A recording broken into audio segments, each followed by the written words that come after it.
Bai, entzuten da, bai. Bueno, ohitura zaharrari helduez, gure elkartearen historiari jarraituz, siguiendo la vieja tradición de nuestra ya de 250 años de historia de la Vascongada, vamos a recibir al nuevo amigo de número, o ya amigo de número, pero que hoy va a desarrollar su lección magistral y le vamos a imponer su medalla y el diploma. Luis Erizegui viene acompañado de Juanjo Álvarez Rubio y del secretario Julián Serrano. Siguiendo la tradición, como hemos dicho, levantémonos todos y les recibamos con un fuerte aplauso. Shalom.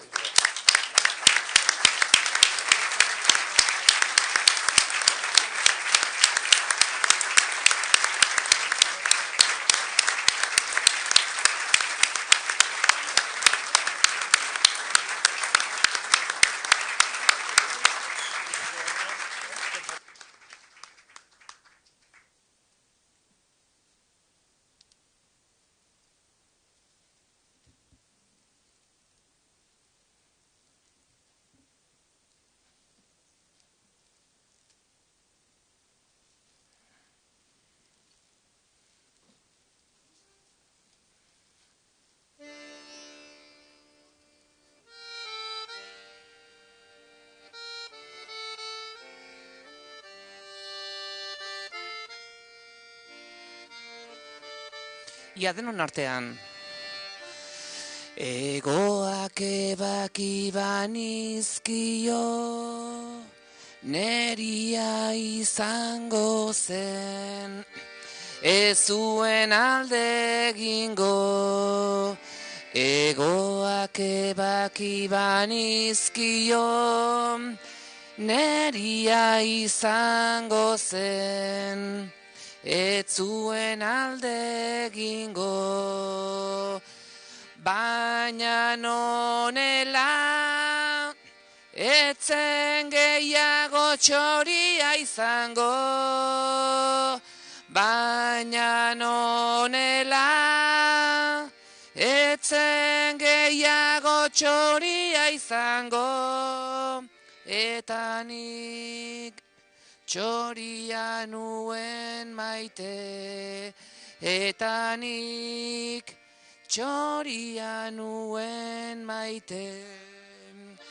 Egoak ebaki banizkio, neria izango zen, ez zuen alde egingo. Egoak ebaki banizkio, neria izango zen, ez zuen alde egingo. Baina nonela, etzen gehiago txoria izango. Baina nonela, etzen gehiago txoria izango. Eta nik txoria nuen maite, eta nik txoria nuen maite. Laran, lararan, larararara, ran, larararara, laran, larararara, dan, larararara, laran, larararara, aran, larararara, laran,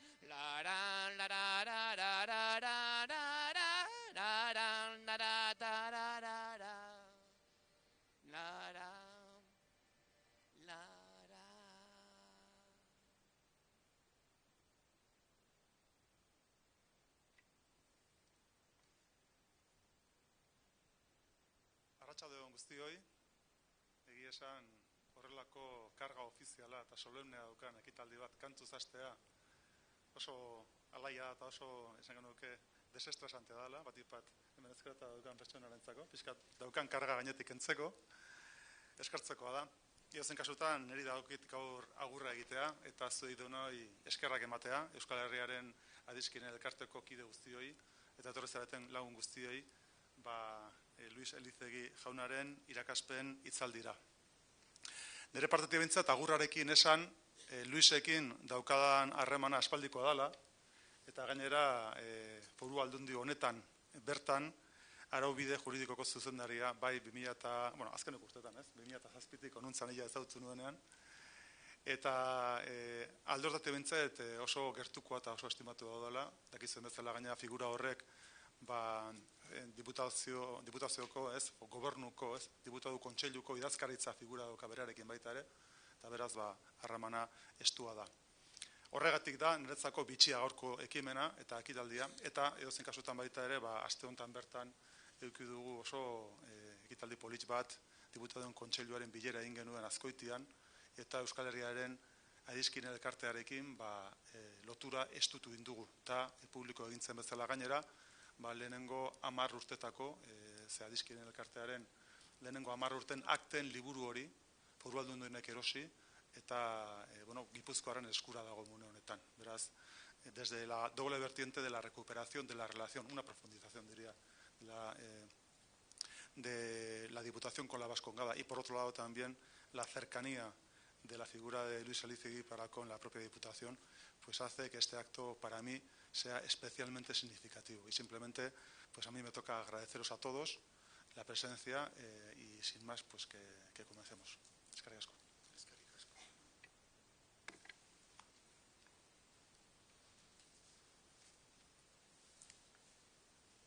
Eskerrik asko, Markel Olano, diputatu nagusia. Etorri zeraten diputatu guztiok, agintari, gure Baskongadako adiskide eta lagunak denok. Ongi etorri guztioi areto honetara. Bertan, historia luzea idatzi da, eta gure lehenagoko historiaren testigantza hartu zuen, areta hauek. Bertan, Euskal Herriko adiskideen elkarteak zer ikusi handia izan zuen. Adibidez, Xavier Munibe, 11 aldiz diputatu nagusi izendatu zuten, eta zer esanik ez, beste salduntxo ezagun batzuek ere. Eta gaur berriro hemen. Gainera oso pozik, Luis Elizegi Mendizabal, gure adiskide numerarioa eta langile finaren hitzaldi interesgarria entzuteko eta diploma eta domina emateko. Baina garbi izan beharra daukat. Berak urte asko daramazkiela Baskongadarentzat, lankidetza tinkoan, eta gaurko ekitaldia gure esker ona azaltzeko dela batez ere.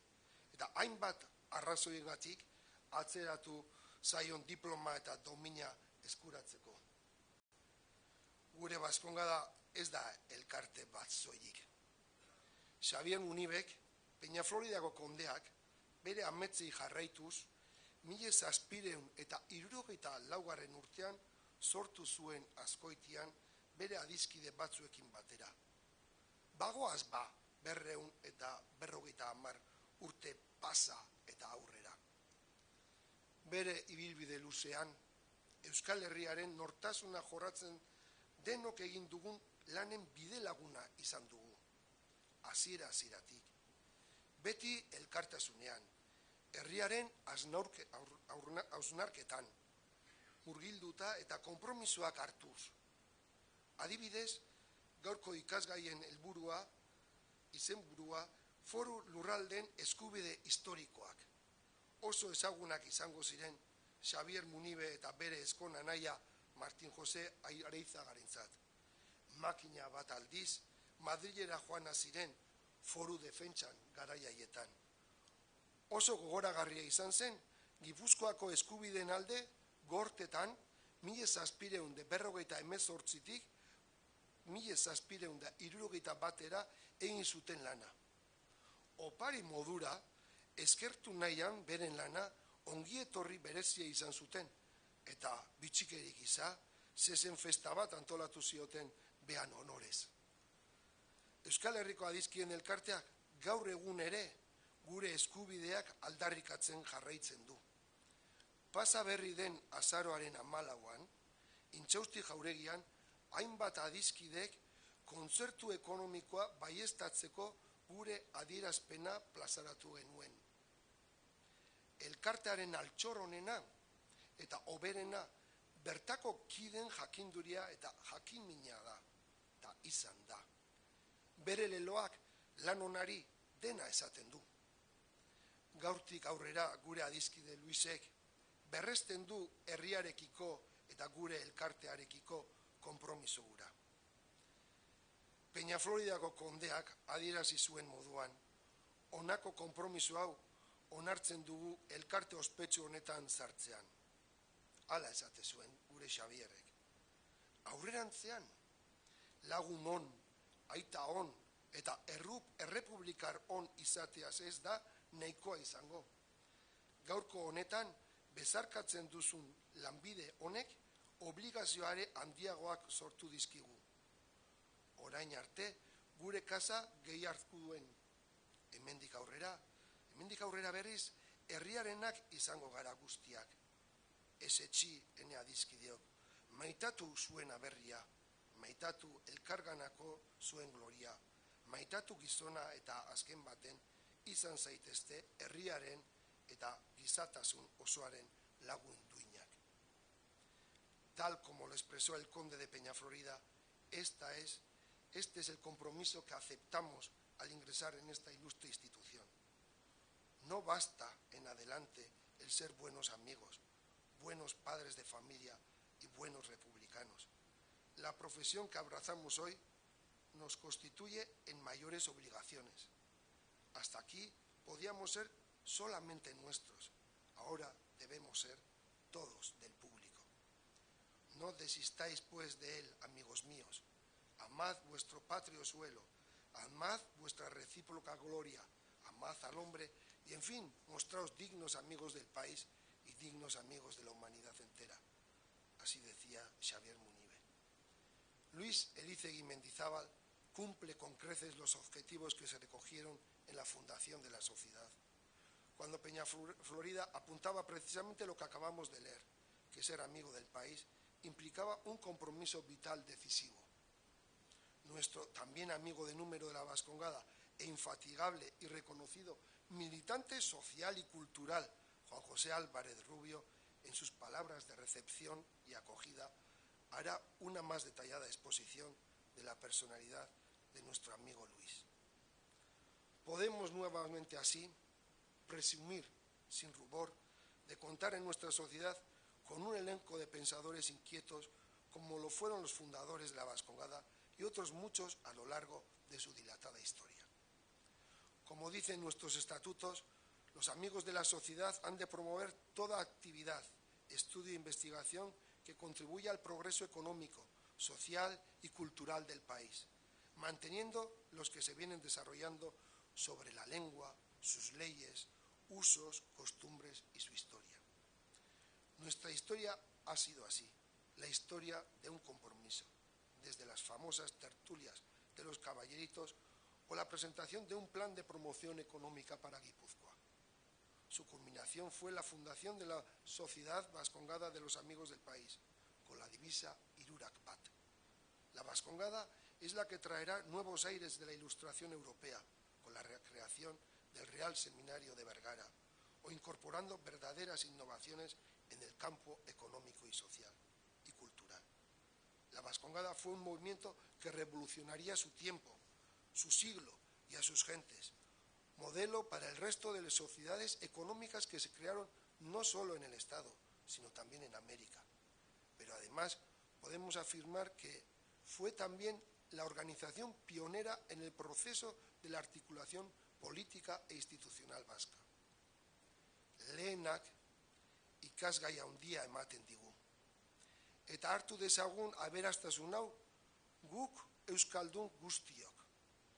Jose Antonio Hartzek esaten duen modura, iturri zaharretik edaten dut, ur berria edaten, beti berria den ura, betiko iturri zaharretik.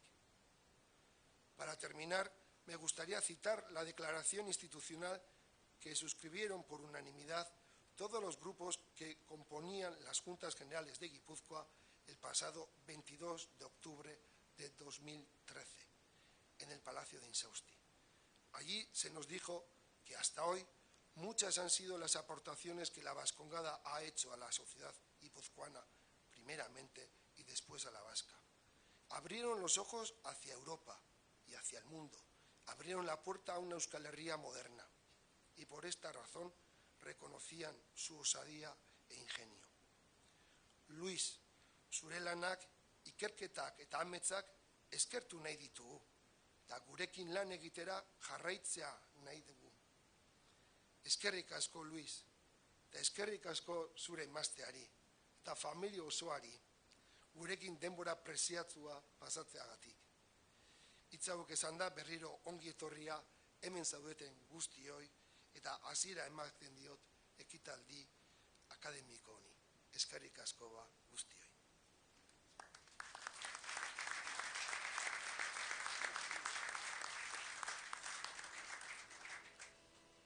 Orain berriro ere Aitor Furundarena gurekin du girotzen zaloa ederra hau eta Donostiako 3 damatxo eskainiko digu bere akordaiarekin.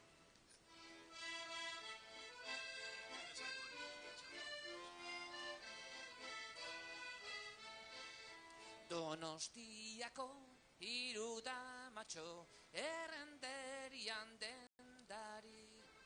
Donostiako 3 damatxo errenterian dendari. Josten ere badakite baina ardoa edaten nobeki. Eta kriskitin, kraskitin, arroxa krabelin, ardoa edaten nobeki.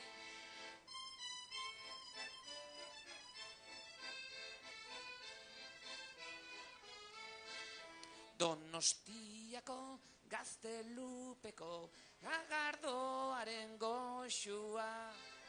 Donostiako gaztelupeko sagardoaren goxua. Antxen edaten ari nintzala, hautsi zitzaidan basua, eta kriskitin, kraskitin, arrosa klabelin, basua kristalezkoa.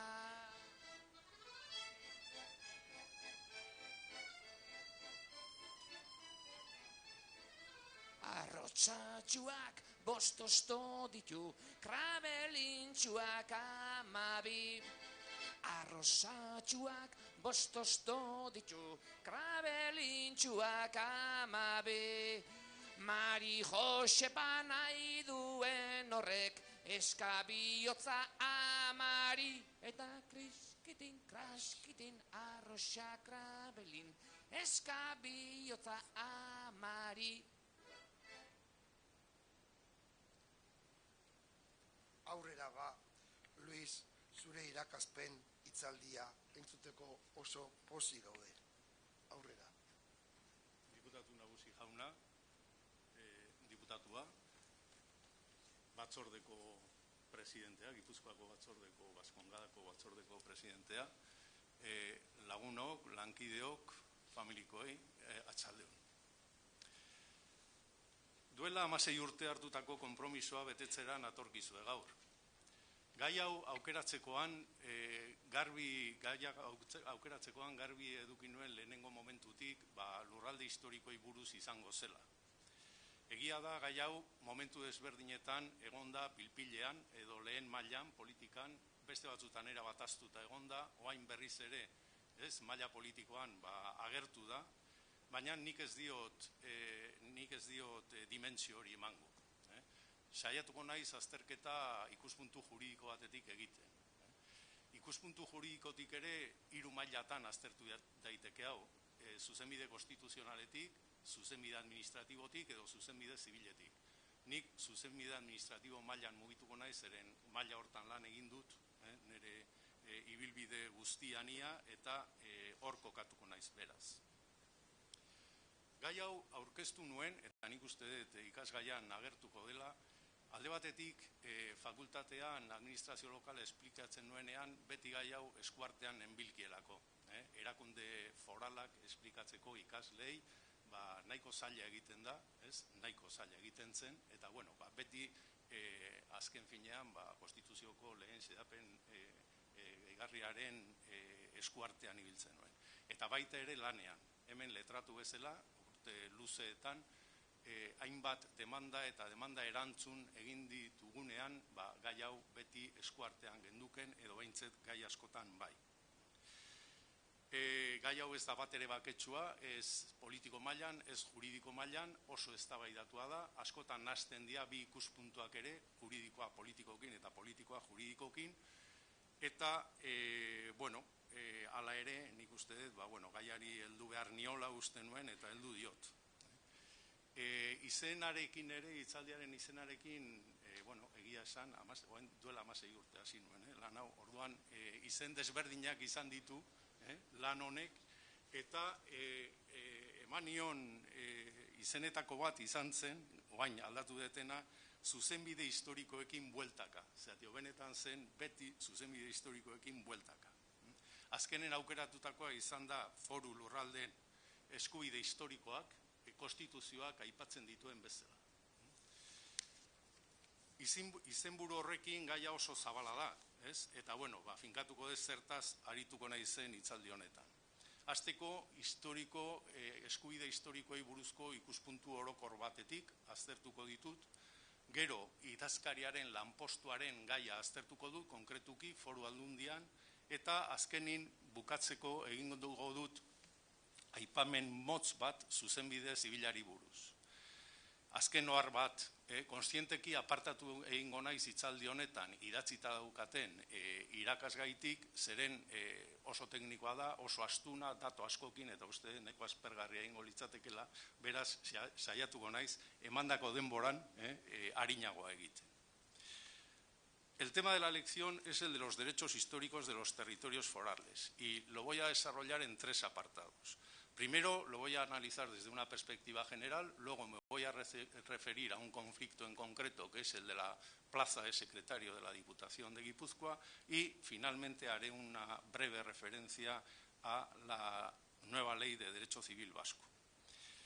El tema de los derechos históricos se puede abordar desde distintas perspectivas y yo voy a tratar de centrarme en analizarlo desde una perspectiva jurídica y desde el derecho administrativo, no desde el derecho constitucional o el derecho civil, aunque lógicamente todos están interrelacionados. Termino con esta larga introducción señalando que mi vinculación con la Vascongada parte de la colaboración con la Comisión de Guipúzcoa en el estudio y elaboración de un borrador de proposición de ley de derecho civil que trabajamos por los años 97-98 y que se aprobó en el año 99. Y también el proyecto de ley de derecho civil vasco, cuya versión inicial se cerró en el año 2001 en el ámbito de la Comisión de Guipúzcoa y que ha sido posteriormente trabajado por la Vascongada y por la Academia Vasca de Derecho y que ha derivado muy recientemente en la aprobación de la Ley 5/2015, que entró en vigor el pasado 3 de octubre, por lo que, aunque no es objeto de la lección, voy a hacer una breve referencia al tema por su actualidad. Bien, entrando ya en el tema, la disposición adicional primera de la Constitución dice que la Constitución ampara y respeta los derechos históricos de los territorios forales y que la actualización general de dicho régimen foral se llevará a cabo, en su caso, en el marco de la Constitución y de los estatutos de autonomía. Esta disposición adicional ha sido calificada como insólita e inédita en la historia constitucional. Esa es la disposición más importante, objeto de análisis, pero la Constitución tiene también una disposición derogatoria segunda que deroga, en tanto en cuanto pudieran conservar su vigencia, la Ley de 25 de octubre de 1839 y la Ley de 21 de julio de 1876, las llamadas leyes derogatorias de los fueros, de las que nació el concierto económico. En fin, mucho se ha escrito sobre el sentido jurídico de estas disposiciones y se pueden distinguir 3 teorías fundamentalmente.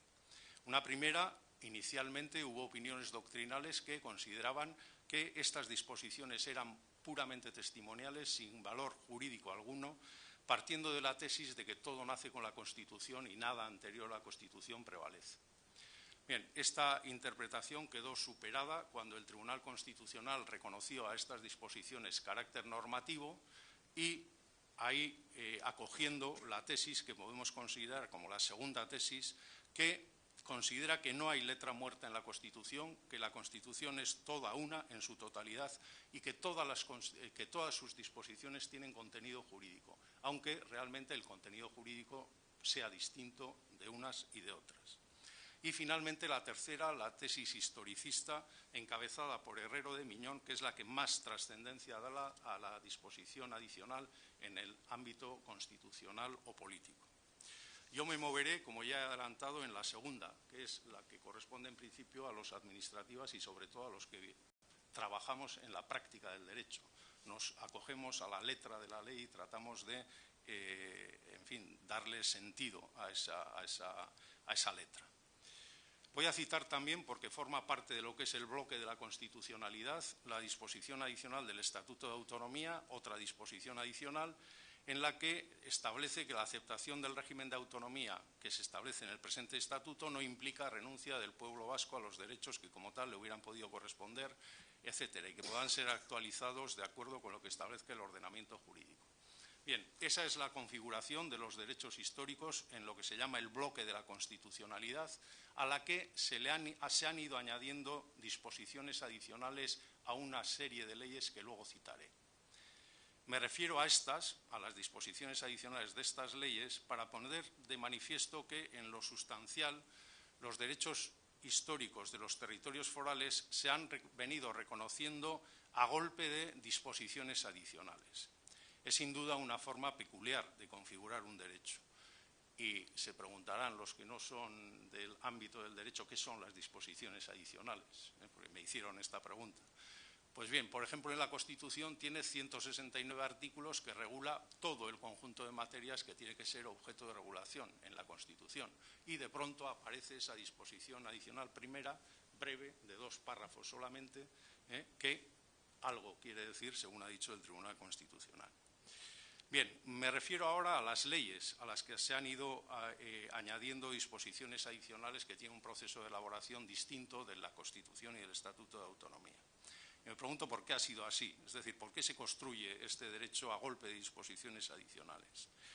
Pues creo que es que en la mayoría de los casos, porque cuando los órganos de los correspondientes ministerios han elaborado los borradores, no han tenido en cuenta la disposición adicional primera ni los efectos que esa disposición adicional primera tiene en lo que es todo el texto de la Constitución, con respecto fundamentalmente al País Vasco y a Navarra. El Estado considero que debería de tenerlo en cuenta porque forma parte de la Constitución y eso supone que hay una mayor intensidad en muchas de las competencias que se regulan en el Estatuto de Autonomía, o bien también porque eso supone una organización administrativa distinta en la comunidad autónoma vasca que tiene incidencia en muchas de las leyes que se van aprobando. No hay, por tanto, reconocimiento de la especialidad hasta que el proyecto llega al Congreso de los Diputados. Y en ese momento es entonces cuando, a través de enmiendas del Grupo Parlamentario Vasco, se trata de resolver esta cuestión, siempre tras una negociación y normalmente a cambio de alguna contraprestación, lo cual hace sospechar si efectivamente no es un procedimiento voluntario, ¿no?, o premeditado este. Ese método, desde el punto de vista de la técnica legislativa, creo que no es el mejor. Es indudable que si los órganos de los ministerios que elaboran los proyectos de ley tuvieran en cuenta esta especialidad desde el principio, las leyes podrían ser más claras y los debates sobre la interpretación de esas disposiciones, pues seguramente menos también. Bien, esa es la situación. Entonces me pregunto cómo se interpreta un derecho que se ha construido a golpe de disposiciones adicionales, por la peculiaridad que tiene. Realmente hay muchos tipos de disposiciones adicionales. Las disposiciones adicionales en cualquier ley son una especie de cajón desastre. Ahí cabe todo lo que no es propio del contenido de la propia ley, de lo que no es propio del contenido del articulado, ni es una disposición transitoria, ni una derogatoria, ni una final. Y esto lleva a plantear si realmente una interpretación uniforme de las disposiciones adicionales se puede hacer una interpretación uniforme de las disposiciones adicionales cuando pueden tener contenidos tan dispares. Muchas veces tratan cuestiones que no tienen mucho que ver con el texto del articulado de la ley, otras cuestiones que pueden tener alguna mínima relación y se recogen en una disposición adicional. Pero claro, estas que estoy comentando tienen que ver con todo el contenido de la ley. Están directamente vinculadas, la de la Constitución, creo que a todo el contenido de la Constitución, lo mismo que la del Estatuto de Autonomía y la mayoría de las disposiciones adicionales que luego citaré. Bien, estas disposiciones adicionales, la primera de la Constitución, la del Estatuto de Autonomía que he citado y las que voy a citar luego, tienen que ser interpretadas de acuerdo con el artículo 3 del Código Civil, que establece que las normas se interpretarán según el sentido propio de sus palabras, en relación con el contexto, los antecedentes históricos y legislativos y la realidad social del tiempo en que han de ser aplicadas, atendiendo fundamentalmente al espíritu y finalidad de aquellas. Mi conclusión es que las disposiciones adicionales, comenzando por la de la Constitución, al menos cuando son tan genéricas como las que he leído, se proyectan a todo el texto de la disposición a la que se adiciona, que todo su contenido ha de ser puesto en cuestión por el operador jurídico, que siempre que estudiamos o trabajamos con una ley que lleve incorporada una disposición adicional que plantea una especialidad para esta comunidad autónoma, en virtud de los derechos históricos de los territorios forales, toda esa ley tiene que ser analizada con la disposición adicional presente. Y si se observan observaciones, tienen que ser resueltas, entiendo, a favor de la ley especial, en un criterio general de interpretación de lo que es ley especial ante ley general, considerando como una ley especial esa disposición adicional. Esto gráficamente en clase siempre explicaba a los alumnos cuando hablábamos de la Ley de Bases de Régimen Local, como he dicho, que no podían estudiar la Ley de Bases de Régimen Local sin tener la disposición adicional segunda al lado, para cuando leyeran cualquier artículo de la ley tener presente la disposición adicional y la posible incidencia en la interpretación de esa ley, en una correcta interpretación de esa ley a la vista de la disposición adicional. Bien. Dejando esto, paso a otra cuestión que aparece también con frecuencia en el debate sobre los derechos históricos de los territorios forales, que es la tensión entre el principio de igualdad y la pervivencia de unos privilegios. El artículo 138 de la Constitución establece que el Estado garantiza la realización efectiva del principio de solidaridad consagrado en el artículo 2, velando por el establecimiento de un equilibrio económico adecuado y justo entre las diversas partes del territorio nacional. El artículo 2 cita como partes del territorio nacional a las nacionalidades y regiones. Para continuar precisando que las diferencias entre los estatutos de las distintas comunidades autónomas no podrán implicar en ningún caso privilegios económicos o sociales. Bien, aquí aparecen tres términos: aparece diferencias, aparecen privilegios y aparece igualdad. Tres conceptos que están interrelacionados y que habrá que interpretar en su conjunto. Ese artículo, con las limitaciones que establece, consagra, a mi entender, una diferencia. Una diferencia que ha de prevalecer ante cualquier pretensión uniformizadora en base al principio de igualdad, llevando al extremo, rompiendo el equilibrio que citaba antes, que sería, a mi criterio, inconstitucional. Es decir, se presume y acepta la diferencia en la Constitución, en base a lo establecido en el artículo 2. Eso sí, sin privilegios económicos y sociales y con cumplimiento del principio de solidaridad. Con eso, con esa regulación constitucional, el abanico de materias en que se pueden establecer diferencias creo que es realmente muy amplio. En ocasiones será difícil deslindar en cuáles y hasta cuándo son admisibles esas diferencias, pero ese es el derecho. Los que trabajamos en derecho estamos siempre en esa incógnita. También la regulación constitucional de la forma de acceso al autogobierno y creación de las comunidades autónomas contiene claves de nivel constitucional que, sin contravenir el principio de igualdad, vuelve a reconocer una diferencia poco definida de nuevo entre nacionalidades y regiones.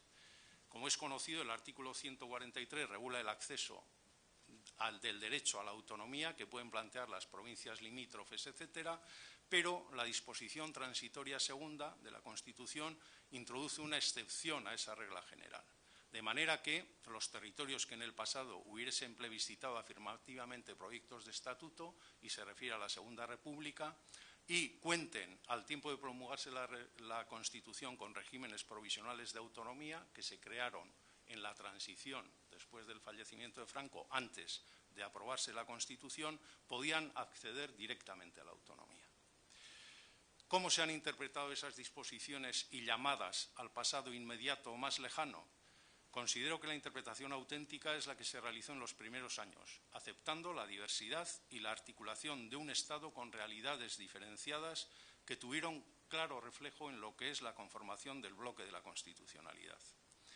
La disposición adicional primera de la Constitución llevó a la redacción de un estatuto de autonomía para el País Vasco con mayores competencias que otras comunidades autónomas, y en concreto se recuperó el concierto económico. Después ha sido continua la actitud de distintos agentes pretendiendo diluir esa diferencia. Para terminar con este apartado, que es el apartado general, me voy a referir a la articulación interna de las instituciones forales en la comunidad autónoma. El Estatuto de Autonomía de 1979 contempla una integración completa de los territorios históricos en la comunidad autónoma,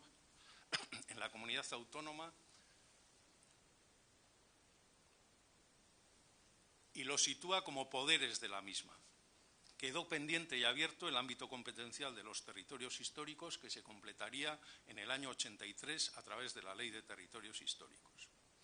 Sin embargo, no se reconoce a los territorios históricos la facultad de dictar normas con rango de ley, lo cual ha llevado a un debate sobre la naturaleza jurídica de las normas forales que aprueban las Juntas Generales, órganos representativos de elección directa, y se ha defendido que eran meros reglamentos como producción normativa propia de una administración local, cuando es evidente que trascienden esa naturaleza.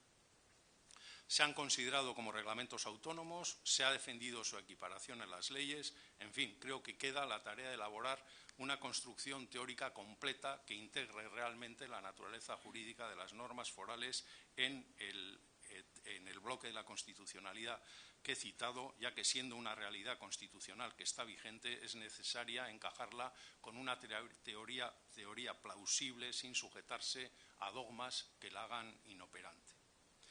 Bien, tratando de aclarar esta cuestión, se aprobó la Ley Orgánica 1/2010 de modificación de la Ley Orgánica del Tribunal Constitucional, que de nuevo añade una disposición adicional a la Ley Orgánica del Tribunal Constitucional, además de modificar dos artículos muy concretos de la Ley Orgánica del Poder Judicial y de la Ley de la Jurisdicción Contencioso-Administrativa.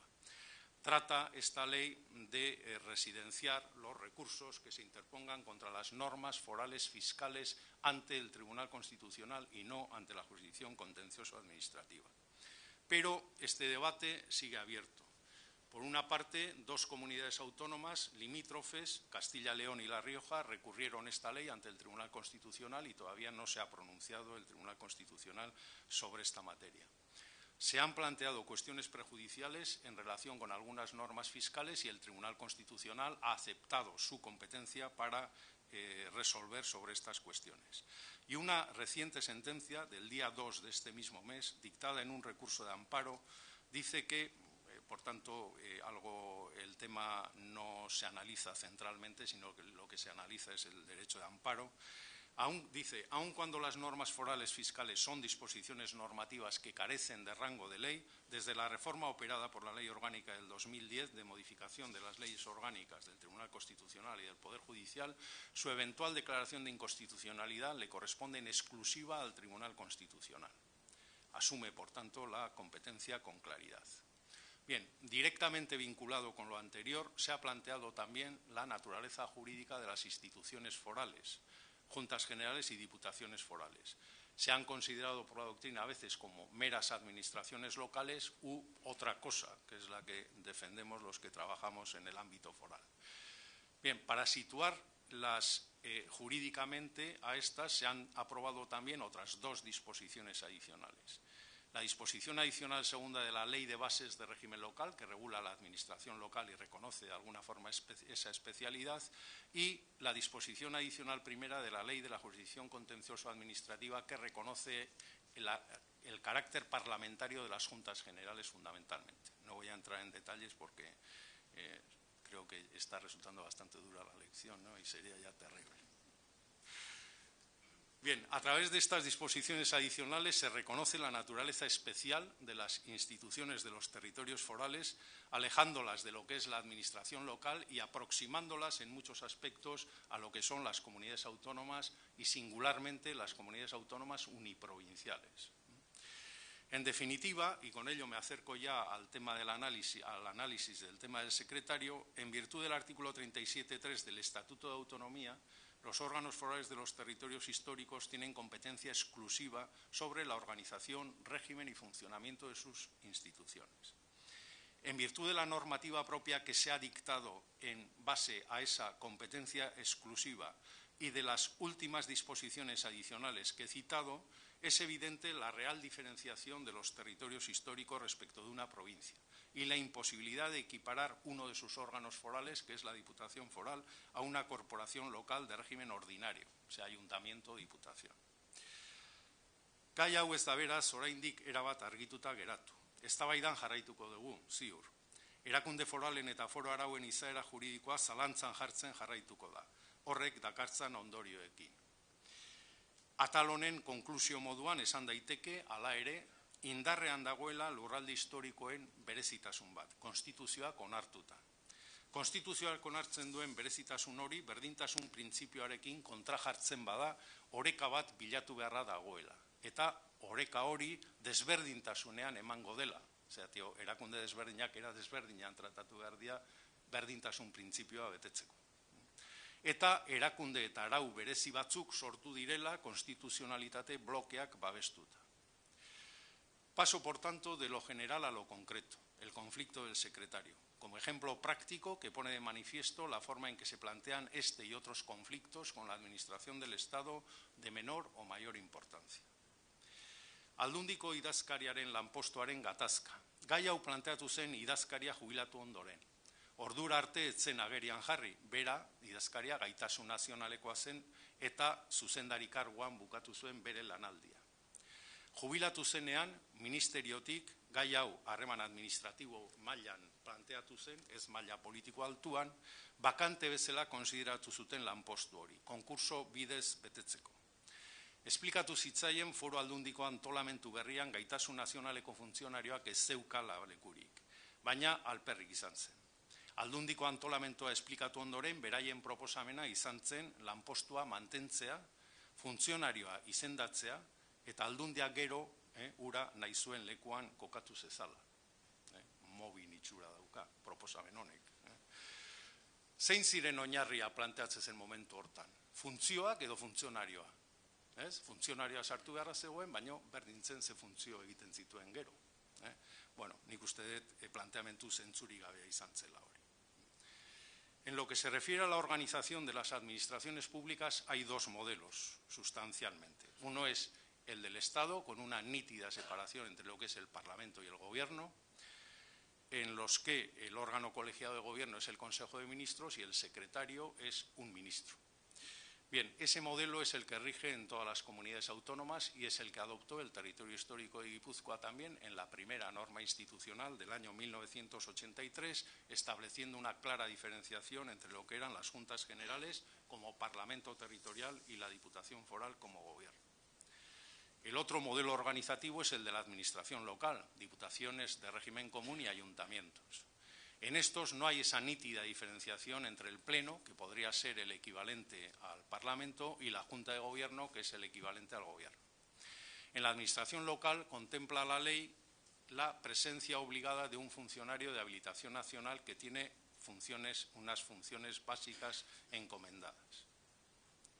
La profunda modificación organizativa que se inició en el 83, como he dicho, se completó en el año 84 con la aprobación de la norma sobre gobierno y administración del territorio histórico de Guipúzcoa, que establecía que el diputado general designará a un diputado foral como secretario del Consejo de Diputados y determinará las estructuras y medios para el ejercicio de sus funciones. La norma foral se ocupó de encajar la plaza de secretaría existente. Su disposición transitoria primera decía: la actual Secretaría de la Diputación Foral, bajo la jefatura inmediata del actual secretario, queda adscrita al departamento del que sea titular el diputado secretario y bajo su dependencia o al que el diputado general determine. Y contempla la situación del funcionario de habilitación nacional de aquel momento, diciendo que el actual secretario de la Diputación ejercerá las funciones que se determinen en el correspondiente decreto foral de desarrollo de esa norma foral. Esas funciones se concretaron por decreto foral y son las de fe pública y asesoramiento jurídico, las mismas que tienen los secretarios de habilitación nacional.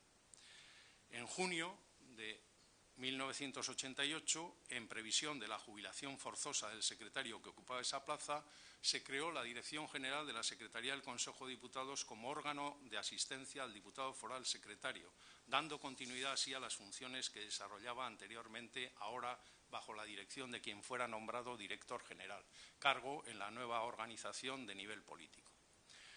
Tomás Ramón Fernández, profesor nuestro en aquel tiempo, en su monografía Los derechos históricos de los territorios forales, en el año 85, ya había analizado este tema.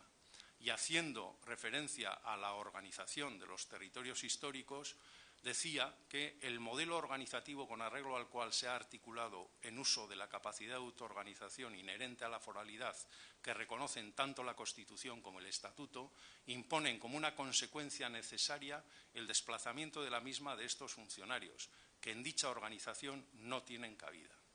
Las diputaciones forales reproducen hoy a escala el modelo constitucional del Gobierno y de la Administración del Estado, en el que no es posible materialmente encajar un funcionario inamovible a título de secretario general. Este tema, además, no era nuevo, tenía un precedente, aunque no se planteó realmente en los mismos términos. Durante la Segunda República, don Jesús María de Leizaola, más tarde lehendakari en el exilio, fue nombrado tras una oposición secretario de la Diputación de Guipúzcoa. Ese acuerdo fue recurrido por el Colegio de Secretarios ante la Audiencia Provincial, competente en aquel momento, que dio la razón a la Diputación. Sin embargo, recurrida la sentencia ante el Tribunal Supremo, este anuló la convocatoria. Realmente el conflicto se planteó entre el Colegio de Secretarios y la Diputación. El Gobierno no tuvo parte en este recurso. Pues bien, como he dicho, en el año 88, ante la jubilación como funcionario de don Ramón Ciprián, que hoy esta tarde nos iba a acompañar, pero no ha podido venir en el último momento, la Administración Central la incluyó como vacante reservada a funcionarios con habilitación nacional. Incluyó como vacante, la plaza de Secretaría de la Diputación Foral. El conflicto se sustentó en torno a la interpretación del artículo 92.3a de la Ley de Bases de Régimen Local, que regulaba, como ya he dicho antes, las funciones básicas necesarias en todas las corporaciones locales cuya responsabilidad administrativa está reservada a funcionarios de carácter nacional. En relación con la disposición adicional segunda de la misma ley, que establece que, de acuerdo con la disposición adicional primera de la Constitución y con los artículos 3, 24.2 y 37 del Estatuto Vasco, los territorios de Álava, Guipúzcoa y Vizcaya organizarán libremente sus propias instituciones y dictarán las normas necesarias para su funcionamiento sin que les sean de aplicación las contenidas en la presente ley en materia de organización provincial. La caracterización y configuración institucional del territorio histórico requería una necesaria matización de un precepto básico estatal, y ahí se planteaba de nuevo otro tema objeto de debate.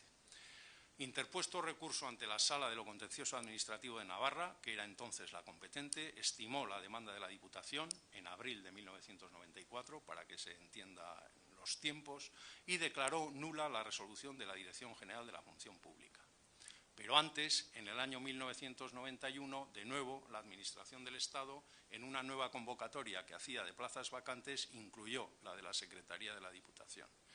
La Diputación entonces tuvo que interponer recurso, ahora ante la Sala de lo Contencioso Administrativo de Bilbao, ya que se había modificado la planta judicial en el año 1989, y el Tribunal Superior de Justicia del País Vasco, menos foralista que el navarro, por historia, se supone, desestimó la demanda, concluyendo que la competencia de autoorganización no permite la supresión del puesto referido por parte de la entidad recurrente. No solo porque el ejercicio de aquella competencia estatal suponga límites a la de organización, sino más precisamente porque ésta llega hasta donde está presente la legislación básica del Estado, es decir, pone la frontera en lo que es legislación básica del Estado. Por tanto, toda la ley régimen local, ¿no? Con lo cual la disposición adicional quedaba realmente en el tintero. Bien, interpuesto recurso de casación, esa sentencia fue revocada por sentencia del Tribunal Supremo en el año 97, que acogió en lo esencial la tesis defendida por la Diputación Foral. No cabía encajar en la nueva organización ese puesto de trabajo, cabía excepcionar la aplicación de un precepto básico. Este tema se desarrolla mucho más ampliamente en la lección escrita que enviaré a la Vascongada, pero vamos, la he querido resumir para hacerla más ligera porque realmente ahí es donde hay muchos datos y mucha legislación. 9 urte pasatu ondoren, onartzen da nire ustez hasieratik garbi zegoen arazo bat. Y paso al último tema, la referencia al derecho civil, que bueno, con el tiempo que llevo ya voy a abreviar realmente. Bien, este es un tema de actualidad tras la aprobación por el Parlamento Vasco de la Ley 5/2015 de Derecho Civil Vasco, que también está vinculada a la disposición adicional primera de la Constitución y que parece ha desconcertado a algunos profesionales en Guipúzcoa como derecho nuevo. Y no es nuevo. Voy a citarlo muy brevemente, hacer una referencia muy breve. En el año 92 se aprobó la primera ley de Derecho Civil Vasco que recogía el derecho civil de Vizcaya y Álava y, sin embargo, con respecto a Guipúzcoa no se pudo incorporar más que un único artículo que decía que se reconocía la vigencia de las costumbres civiles de Guipúzcoa, pero se ordenaba al Gobierno y a las diputaciones forales a estudiar y actualizar ese derecho guipuzcoano para que pudiera tener reflejo en una ley.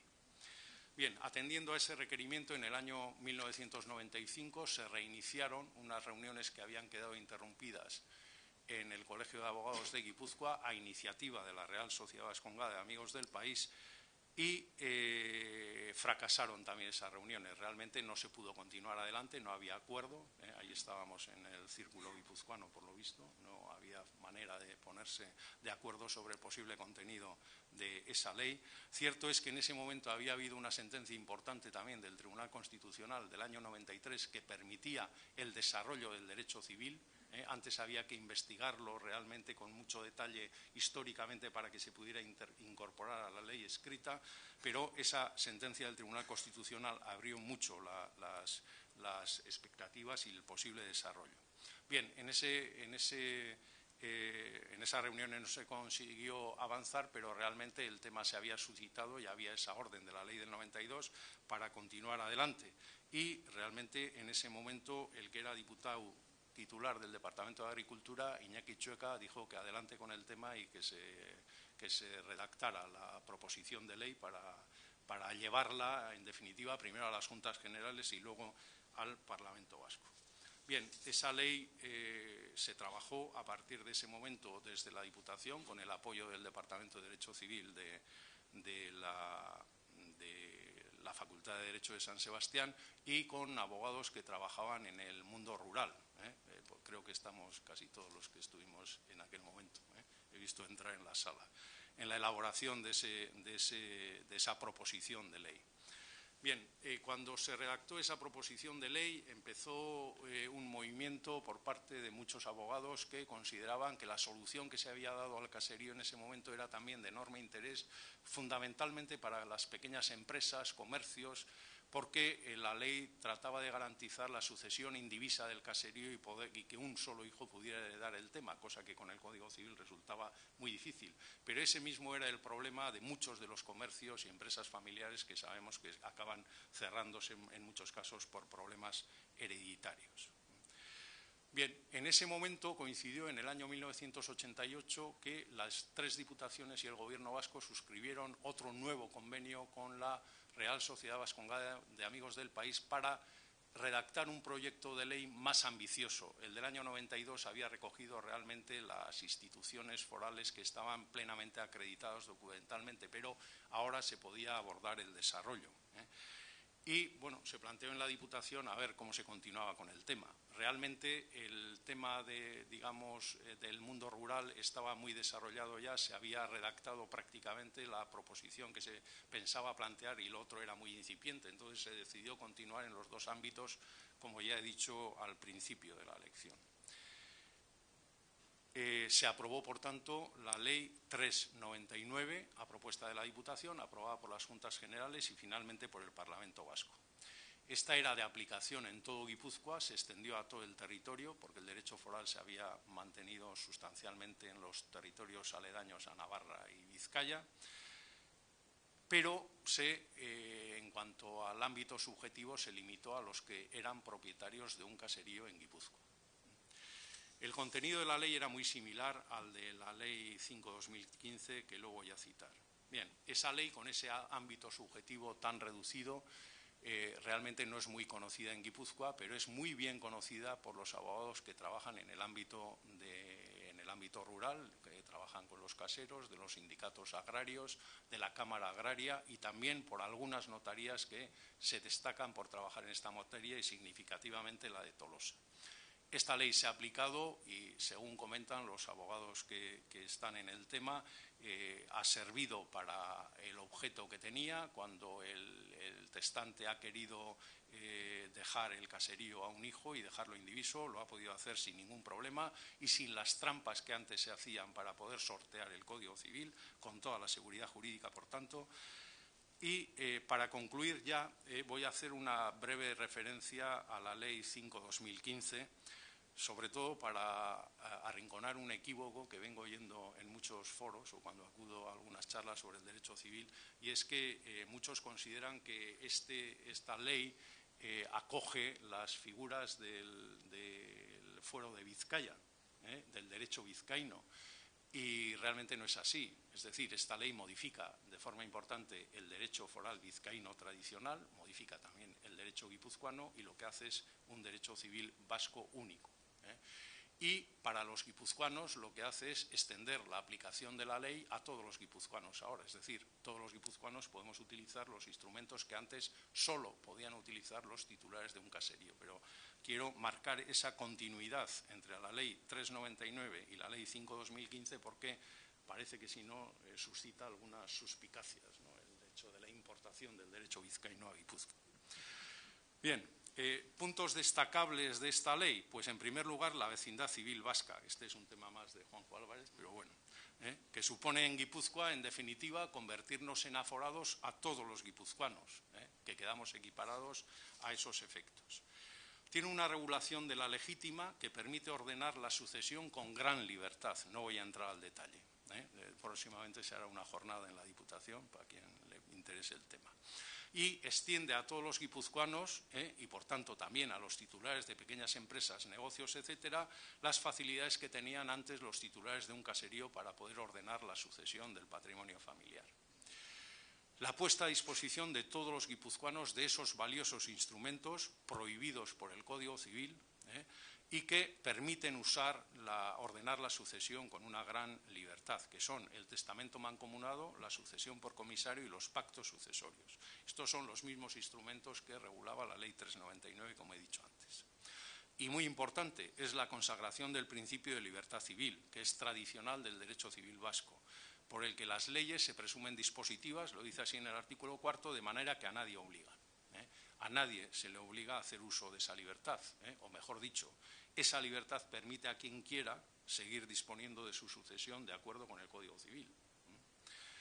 Gai honi buruz zera azpimarratu nahi dut, Foru Aldundian gaudenez. 89an onartu zen legea, lege ona izan dela, hala adierazi diate, eta lege horri esker gai horietan lan egiten duten abokatuak planteatu zaizkien asuntoei irtera egokia eman ahal izan dietela. Orain, gipuzkoar guztiok izango ditugu aukera berdinak. Eskerrik asko.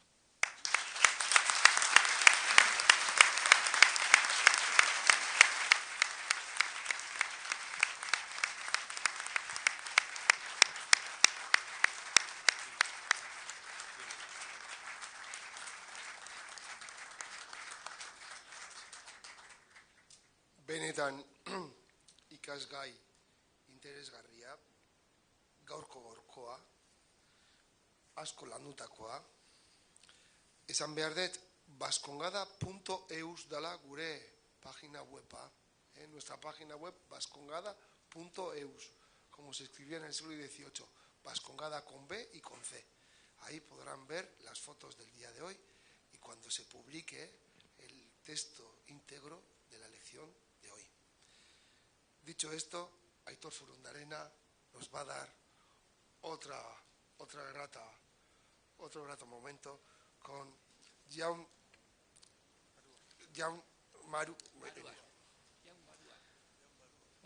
Baruak, hain ezaguna dan doinua. Eskerrik asko, Aitor, aurrera.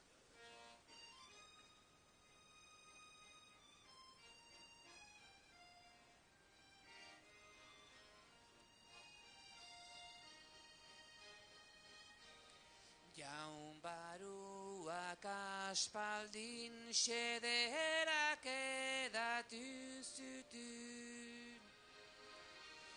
Jaun Baruak aspaldin xederak edatu zutun. Txori ezer bat atzaman duzu pabeko zeroren komentun. Txori ezer bat atzeman duzu paueko zeroren komentun. Oraiarekin biziren duzu aspaldian gogun beitzin, aspaldian gogun beitzin.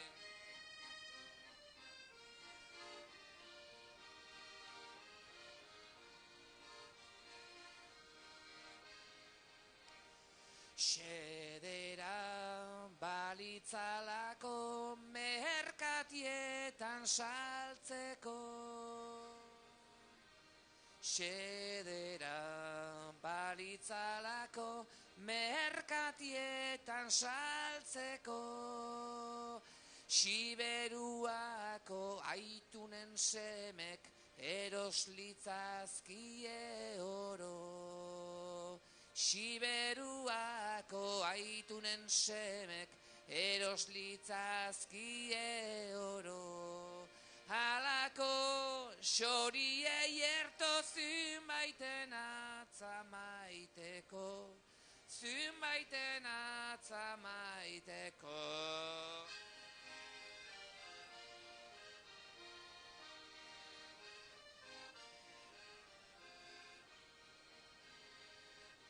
Igaran apililaren burian armadaren erdian.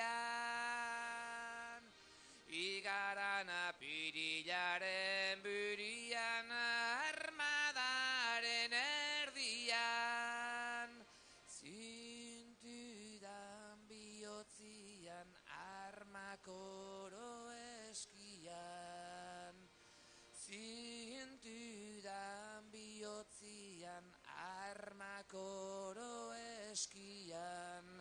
Present espiritian mankabezuen artian, mankabezuen artian.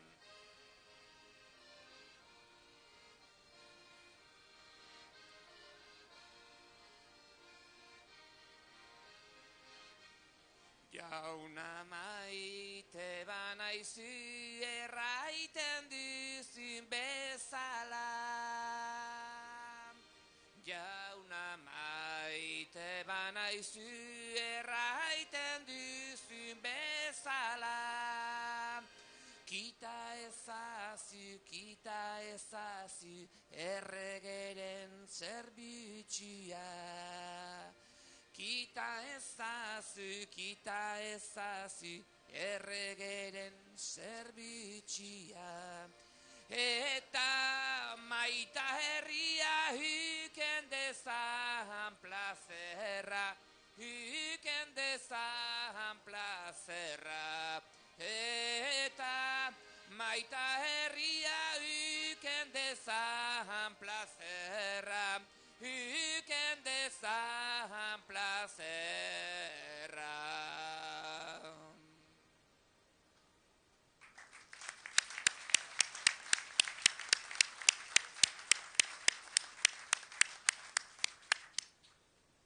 Hainbeste legegizon ospetsuen artean, gure mailan ospe hondiko gure adiskide maitea dugun Juanjo Alvarezek egingo dio harrerako hitzak. Las palabras de recepción en nombre de la Vascongada serán realizadas por nuestro jurista y gran activista de la Vascongada, Juan José Álvarez Rubio. Aurrera, Juanjo. Eskerrik asko, Juanba. Markel Orano, diputatu nagusia, Juan Bautista Mendizabal, Euskal Herriaren adizkideen elkarteko lehendakaria Gipuzkoan, adizkide Julian, lagun eta adizkide Luis, agintariok, lagunok. Niretzako ore handi bat da, benetan, ez da retorika hutsa parte hartzea hemen, ekitaldi honetan, eta emateko printzipioz harrera hitzak, baina ez nuke izango ni harrera hitzak, ez? Azkenean zoriontzeko eta eskertzeko Luisi bere lanagatik. Daramagu urte asko elkarrekin lantzen gai asko, eta niretzako hunkigarria da, zure onduan egotia, eta benetako irakaspen hitzaldia eman ondoren, gehiago, noski. Corresponde hacer unas palabras de salutación, de recepción, decía, y que no pueden ser de recepción en el caso de Luis, porque lleva trabajando desde el año 99, como lo saben hacer las personas que en la familia, en la cuadrilla, en la universidad, miramos a él o a ella cuando sabemos que va a responder a lo que hay que hacer. Siempre hay en un colectivo una persona a la que acabamos convergiendo los deberes porque los resuelve con profesionalidad, con humildad, beti zintzoz, siempre con un buen gesto y con el recurso a una ingeniería jurídica muy guipuzcoana, porque hablar de todo lo que ha desarrollado Luis en su intervención es su vida jurídica, que es mucho más, porque también ha sido precursor y comprometido en un montón de cuestiones, ¿no? Fue la primera jornada de tutores en la UNED Vergara, de la que sigue siendo el cuore, como dirían ahora los modernos, el corazón, como secretario de lo que es todo el patronato, en el contexto de la Diputación, y tenemos todos a disposición el extensísimo currículum, pero es difícil entender la era moderna de la Diputación Foral de Guipúzcoa sin la mirada sencilla, decía antes, humilde pero firme de Luis, ¿no? La persona que acaba orientando y que es, como hubiera dicho Demetrio Loperena, al que le hubiera encantado estar hoy contigo, pues este es un guisón plaza, un plaza guisón, pero además, como dijo su maestro, un ingeniero social, ¿no? Una persona que emplea el derecho para tender puentes, para resolver problemas, no para generarlos, que busca concordia, y has comentado un tema especialmente importante, ¿no? El del derecho guipuzcoano, ¿no? Y la manera guipuzcoana de hacer las cosas con circunloquios, de manera tribal y consumiendo energías en lugar de ejercitando la laboriosidad, ¿no? El terreno del derecho civil, que tú conoces también y que además lleva ilustres nombres como Álvaro Navajas o el recordado José María Icar, en donde tú te incluyes sin quererlo por tu trabajo silente desde el primer día. Recuerdo la relación incluso en aquella compleja asamblea de Hondarribi, y siempre pone un punto de centralidad, de equilibrio, orekatuta da gizon horrela den behintzat niretzako horrela sea, Luis.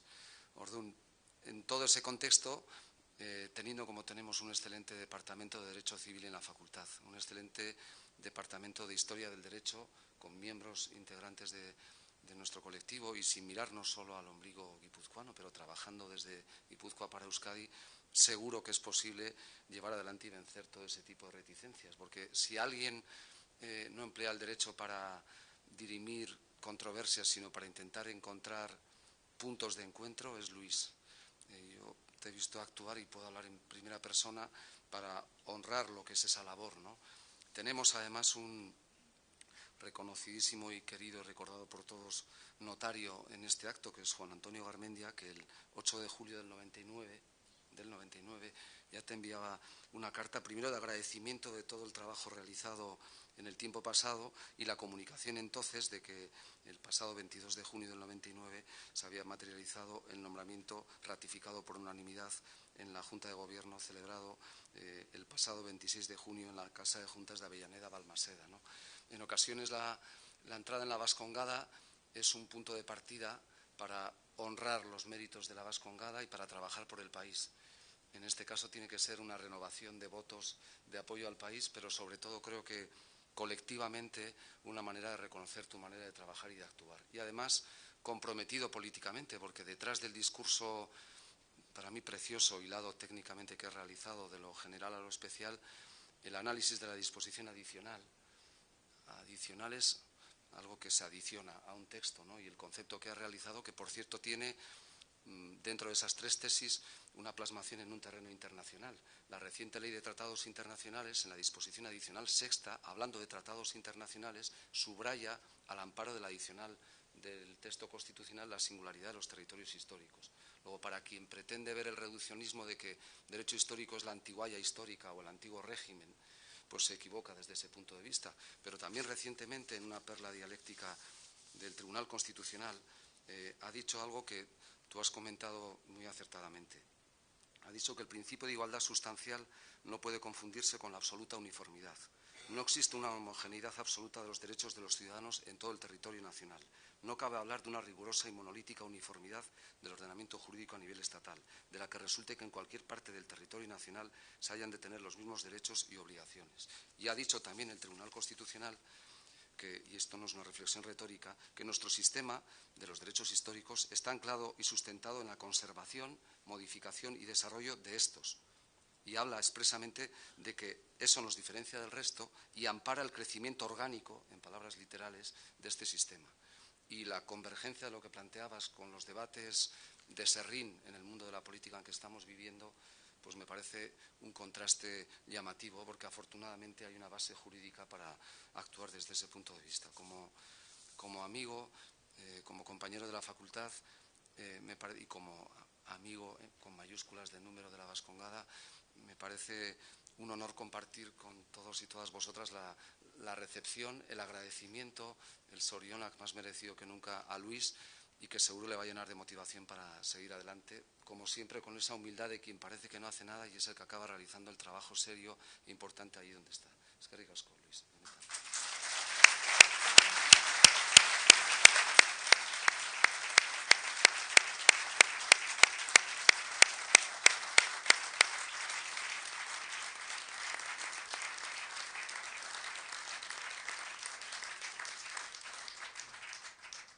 Iritsi da, ordua. 20 urte gutxienez zure paparrean egon bertzun medaia hori jartzeko. Eta Jose Luis Larreak esaten duena, medailoi hau horri biliko dugu, ohorez, 250 urteko historizar hori berritzen joateko.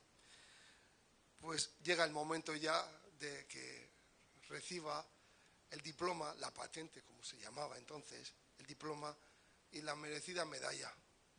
Casi 20 años ha estado esperando para recibirla. Bien merecido lo tiene. Es un objeto emblemático, 250 años de historia, Iturri zaharreko ur berriak gera. Julián, nuestro secretario, leerá el diploma, tal como se solía leer entonces, la patente, como se escribía en el siglo XVIII, igual. Es un arcaísmo, pero es un recuerdo muy bonito de una historia nuestra que es patrimonio de todos los vascos. Irakurri ba, aurrera, Julián.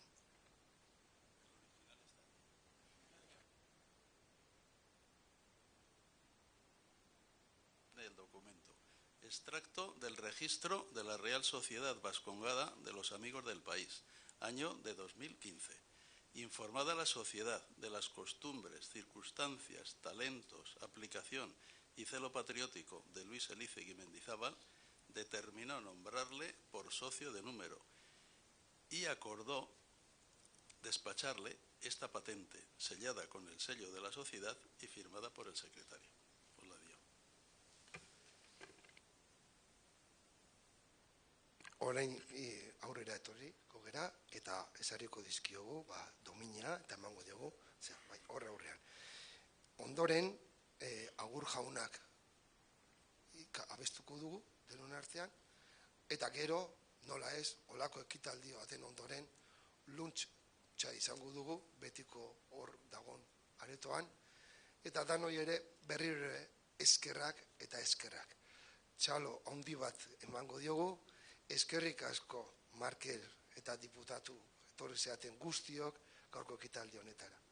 Bihotz bihotzez asko postun gera hemen egotea. Eta orain aurrea.